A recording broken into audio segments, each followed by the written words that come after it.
Mm-hmm. And hey everyone, and welcome to Conquer the Male Demon. My name is Tanja Andersen. I am the host on this amazing summit, and today we have a dear friend to my heart. I have followed for years, and now she is on one of my summits. That is a huge big blessing. Welcome, dear Emily Killeen. Thank you for having me, Tanja. I'm so happy to be here. You're most welcome. Most welcome. So why did I pick Emily? As I say, I followed for years. I don't know how many years we have known each other. Definitely 2 years, I believe, or something like that.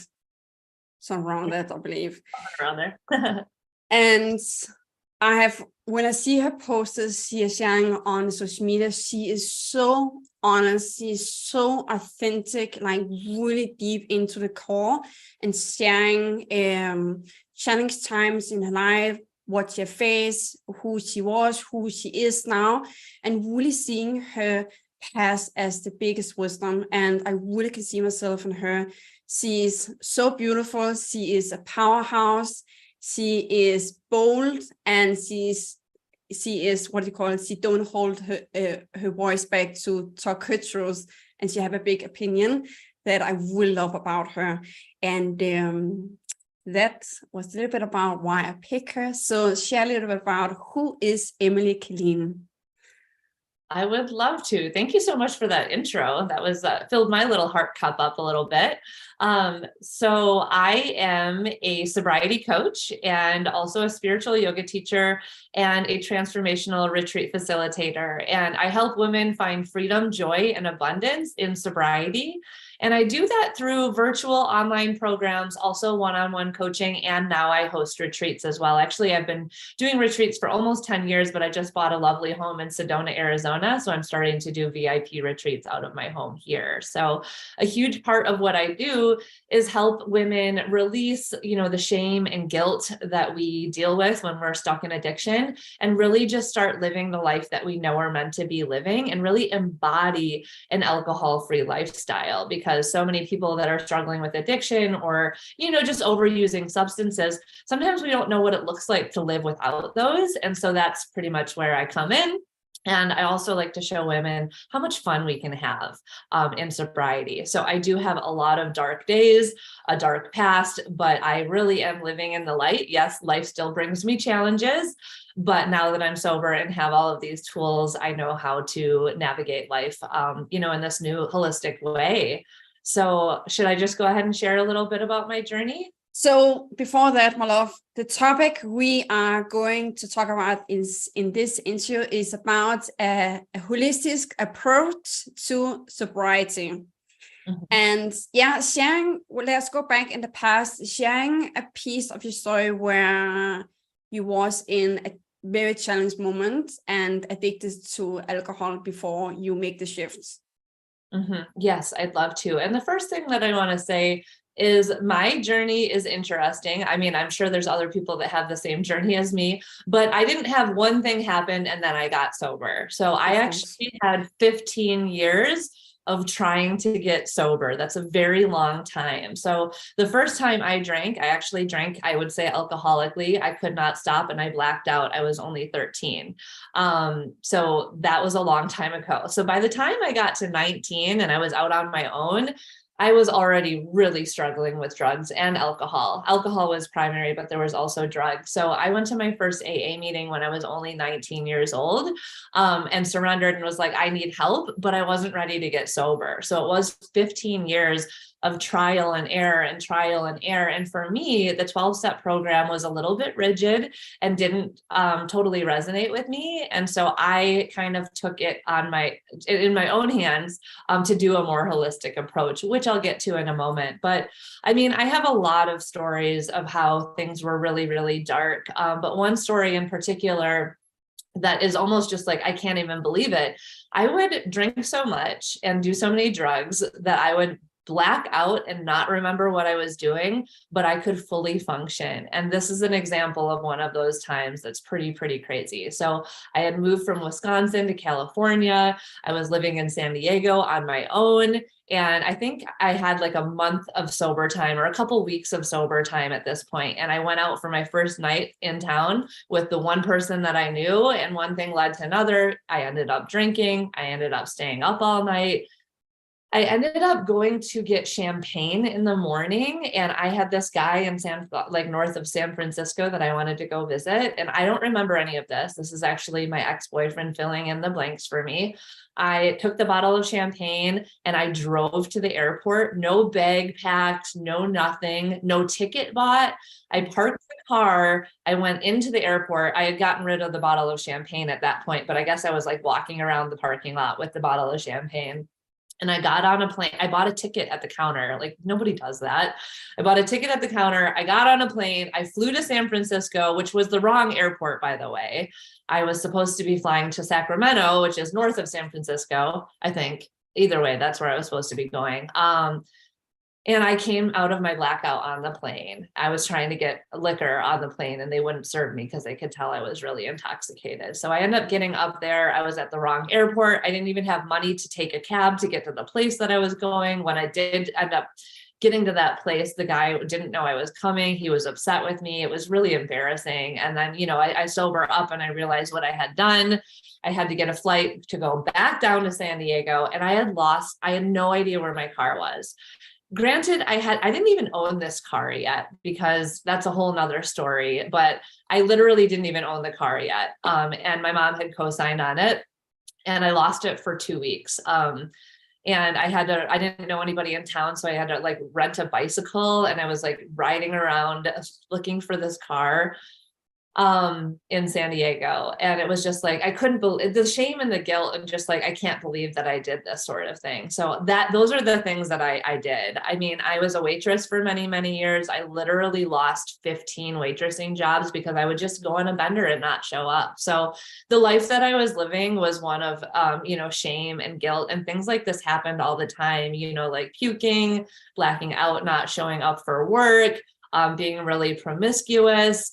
And when I was sober, because I would have chunks of sobriety, I was so on point. At this point, I was a yoga teacher, you know what I mean? Like, I was really living the double lives and dying inside, from the outside, social media, it probably looked like I was doing okay because I didn't share any of this nonsense.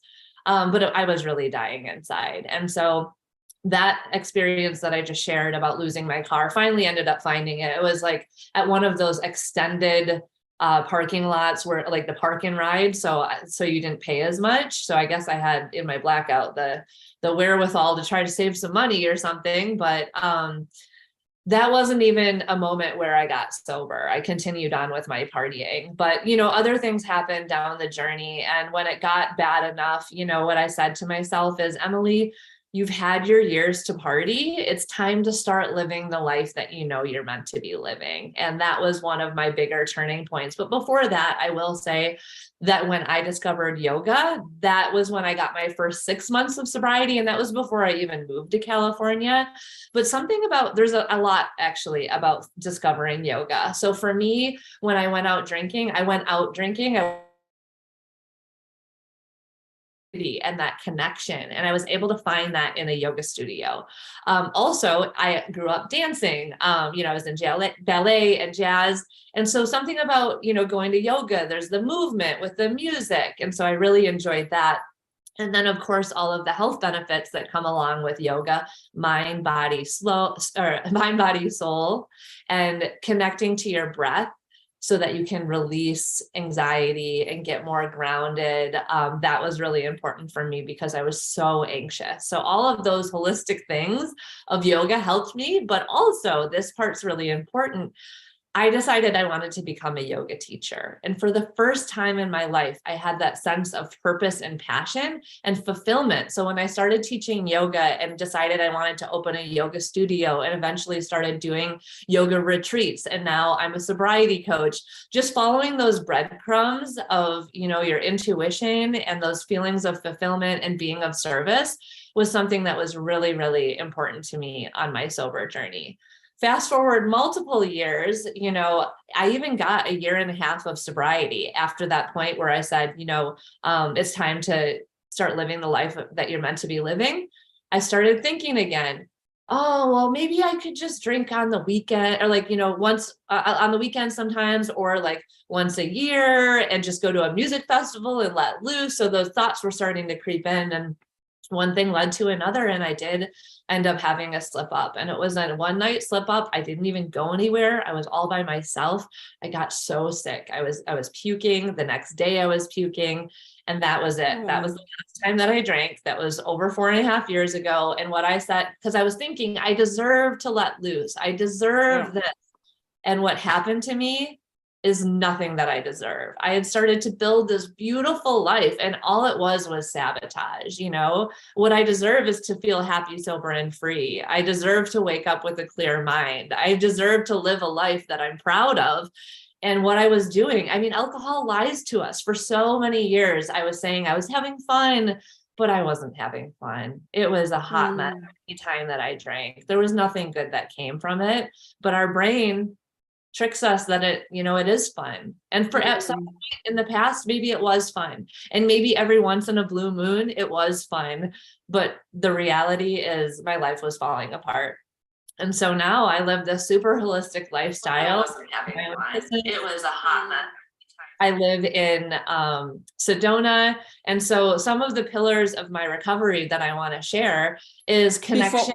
Before I share that, Emily, I'm curious to know, why do people choose, because I have addicted to pain and self-harm on my body, why do people choose to drink in the beginning, to be addiction to alcohol? There's lots of different theories behind that. Some people think that it's a disease and it's genetic. I do think there's something to that. I also believe that a lot of people, choose to harm themselves or reach for substances when they have trauma. We all have some sort of trauma. Yeah. It could, for me, I think it was, wanting to fit in. I also think that I had some people pleaser things going on just from, some of my childhood stuff. And so I felt like I fit in a little bit more with alcohol. And something else that I like to say that people don't always think about is alcohol is an addictive substance. So especially even after COVID, if people just started drinking more because they had nothing else to do, alcohol is an addictive substance. You might become addicted to it. So, people reach for alcohol for connection.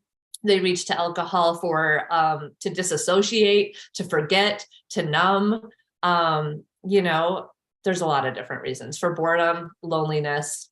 Yeah. Thank you. You're welcome. Yeah. And please continue on, where did this shift going? So you choose to work on yourself. Yoga was one of the tools that really changed the game for you. And of course, there's many elements in healing.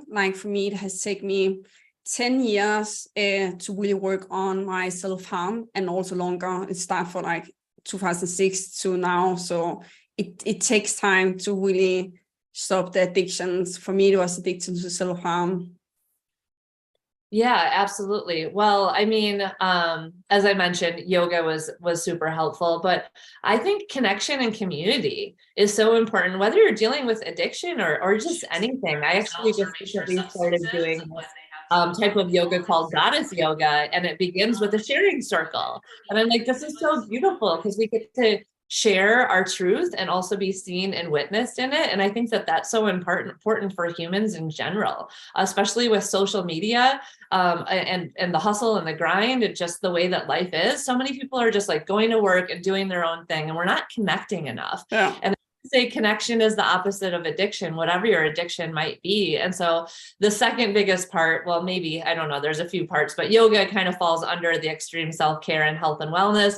And then the other part is connection and community is so, so important. And I find that I am so surprised by how beneficial online community can be. I never would have started a virtual program until COVID happened and we were all forced to. And even just like the way you and I are connecting right here, right now, I feel so connected, and it's really beautiful how we can do that and connect all over the country and all over the world. So community and connection is a huge pillar. Extreme self-care. So in addition to the yoga, I take my sleep really seriously, because for me, when I was tired, that was a big trigger. And so I make sure that I go to bed at 9 or 10 o'clock at night. I take a bath every night. I have certain supplements that I take because that's really important to me. So extreme self-care, so that you don't get to the bubbling anxiety or anger or loneliness that you end up having the trigger and drinking. So that's a huge part as well. And then I kind of touched on this before, but purpose, passion, and vision for the future. And I don't think that this is talked about enough, but really that was one of the biggest pivotal points for my recovery. And so that's what I help other women with as well. And sometimes when we're so stuck in addiction, we can't even see the future, or we don't have feel like we have worthiness. And so we can start to feel worthy of doing something bigger. It's just kind of following those breadcrumbs. And for me, it was like, do I want this to stay stuck in addiction? Or do I want to keep going for this dream? Something that lights me up, lifts me up, makes me feel really good. And so I've just kind of been following those breadcrumbs. And that's what we do in our community. And it's been so amazing to witness other women come into their power as well. Amazing, amazing. What is I know there's many big wisdom or lessons to go through that amazing journey you have been in. And really see like every path in the challenge is a beautiful journey. So what is one of the biggest wisdom you have learned through the journey you have been to for where you are today as the expert, as the healer you are? Yeah. This gives me the chills because it's something that, we're always a work in progress, and I've shifted my recovery to personal development. So there's always another layer to unfold. We can always grow more. But one thing that I've been sitting with a lot is you don't know what you don't know. So when you're stuck in addiction, and you're in addiction, you don't know. I didn't know that I could be this sober and happy and buy a home in Sedona. If I would have known that, then I probably would have gone for it. And right now, I don't know what the future holds. So sometimes you just need to trust the people that are ahead of you. I think that that's one big wisdom. And listen and be willing to do the things that you don't want to do. Whether it be weight loss or whatever, it's working for some people, and nothing changes if nothing changes. So those are a couple, I have so many, tips, tools, and tricks that I could share too, but those two mindset, like you just have to trust the people that are ahead of you and trust that life is better. And so often we can look at those situations and be like, that'll never be me. I'm never going to get there. Well, why not? And if you heard more of the stories of how dark things went, it wasn't only alcohol, it was cocaine, it was ecstasy. I was even addicted to meth for 6 months. And look at me, you know what I mean? Like anything is possible. It is because you are a spirit that is free will and unlimited, as I experience your soul as that is connected to my soul. And when I see you do live videos and posting on social media, you are really embracing every fiber in your body, every blood in your body. You are one with it. And that is like the next level. And you are a beautiful role model. For me, you have been in long time and you still are. Always show me how I can show up. Always show me what is the next level. And that is a big blessing. And also to you, dear audience, it is one of the biggest lessons I've learned through my self-development is to be around a coach, be around a person as Emily that have gone through it, because it is so important. And I have chosen to have a coach that have no experience with violence or addictions or self-harm. There is not the same support because where does the person talk from? Like, where is the person's wisdom from? From a book, from my clients? Like, where is it from? When you choose to be around someone that have gone the path where you are right now, that person can show you a clean blueprint and knowing what you feel, think, and what you have done, and that will never shame you for where you are. And Emily is a beautiful role model and example for that.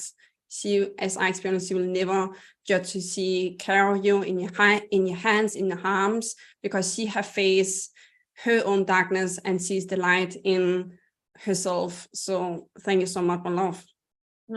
Thank you so much. And that's a great point. Honestly, it happens all the time where someone reaches out to me for support and they're like, well, I have a therapist, but it's not really working. It's like, it's because they haven't been through it. There's something different when you've walked that fire and come out on the other side. So, and thank you for all the work that you're doing. And thank you for putting this together and just creating this awareness and letting people know that they're not alone, because I think that's what we suffer, is we think that we're alone. And when we bring these issues to light, it really does make a difference. Exactly. You and me as the other speaker, we are breaking the silence, we're breaking the chains and giving to you, the audience, the space of you are normal. There's nothing wrong with what you feel, think, and what you do. It is time for you to move on and take actions on this amazing interview. And before we are ending this amazing interview, I know Emily have amazing free gift to you. So share a little bit about what is that free gift all about? Thank you. I would love to share about the free gift. And before I do that, I'm just going to drop one little nugget for my group program, which is called Recovery Revival. And it's designed to create an alcohol-free lifestyle. So we have women in all different stages of sobriety, some that are on their first few days, first few months. And we also have members that have a few years. Like I said, we're just always growing together and kind of shifting it into personal development. We work on self-forgiveness, self-love, extreme self-care, vision for the future, all those things that I talked about. And that's just $111 a month. And you can join at any time or end at any time. And now there's 4 different meetings at 4 different times to choose from. So it actually creates the availability for anyone to join throughout the world. So I'm really excited about that. So reach out to me on Instagram if you're interested in joining that. And I also have a free community meeting weekly too. So happy.sober.free is me on Instagram. But the free gift that I have for you, and if you have anyone that you know that's struggling with addiction, with alcohol, and maybe you aren't, feel free to send this to them. So it's the Recovery Rolodex. And what I did is I made 21 bite-sized videos to support you on your sober journey. And they're short videos, like 3 to 7 minutes, that talk about navigating social gatherings, tips for sleep support, essential oils for recovery. I talk about the HALT method, hungry, angry, lonely, tired, plus bored. And so there's a bunch of videos. They're super short, super bite-sized, and that's my free gift. So I hope that you all enjoyed that if you're struggling, or even if you're just wanting to cut back. The cool thing about this movement, it is a movement right now. People are choosing to go alcohol free, even if they don't have a big issue with it, because we all know we feel better when we're not drinking. And I have this theory that when we feel good, then we make better decisions for ourselves. So, so yeah, even if you're just wanting to maybe cut back or, take 30 days off and see how you feel, these videos might be able to help you. Amazing. I have a question. I'm curious. So if a person comes to you, let us say they have a different kind of addiction.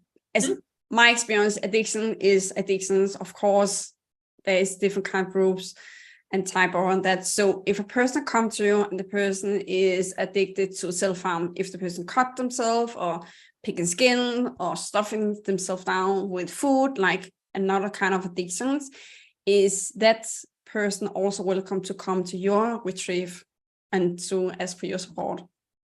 Absolutely. So as far as the group coaching program, that's more focused on alcohol. But one-on-one coaching, I can support with any sort of addiction, but I am always really honest with the client, because like we just talked about, I think it's best if we have wisdom. So I'll say, I can support you, but I don't actually have experience with that. So whether it's like opiates, like heroin or self-harm. And even, I have to be honest, even though cocaine and meth were a huge part of my addiction, I still a lot of times alcohol is their primary as well, along with that. But if they're just addicted to alcohol, I've had a couple, just addicted to cocaine. I don't have the best wisdom with that, because mine was always alcohol and cocaine. And so I share openly with that. Amazing. I love that. I Alcohol, will appreciate that. yeah, alcohol is definitely my expertise where I really Perfect. shine in helping people.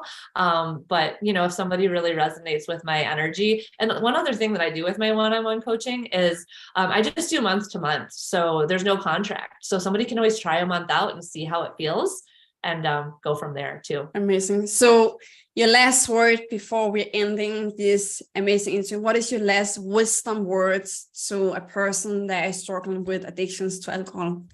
Well, going back to you don't know what you don't know. And I can promise you that there is another life waiting for you on the other side. And also, I get the chills just saying this and thinking this. Your life can turn around pretty quickly. I see this happen all the time. So if you connect with a coach, connect with the community, and start stacking up those days, I've seen 30 days go by and people are like, I don't know who that person was 30 days. So it doesn't have to take years to turn your life around, but it does take some willingness and some dedication, and you have to be ready. You have to be ready to at least, and if you're not ready, we will support you until you slip up until you're really ready. So even if you can stack up a few days or 5 days, progress, not perfection, you know, you just gotta try. You just gotta try. Amazing, amazing. And to you, the audience, there is the link to Emily's Instagram below. So go and follow her, and to you, how you get access to her, link to her freebie that is sent to you in your email. So go back there. And if you have not been a part of this amazing summit, it's still time. We will send it out later in the evening. So every one of you have the opportunity to get hold at her free gifts she have to give to you. So with that, I thank you for bottom of my heart, my love, my Emily. Thank you so much for being a blessing, to always be the light for me and 100% also for others. And thank you so much for being bold and authentic enough to share your story with no limitation. That is the biggest gift and a biggest blessing to this earth, to break the silence. So thank you so much. Thank you so much. And thank you so much to the audience for watching. Go click on the link to Emily's Instagram that is below this video, and you will get the free gift later today. So go also hit access to conquermyodemon.com. See you everyone. Bye.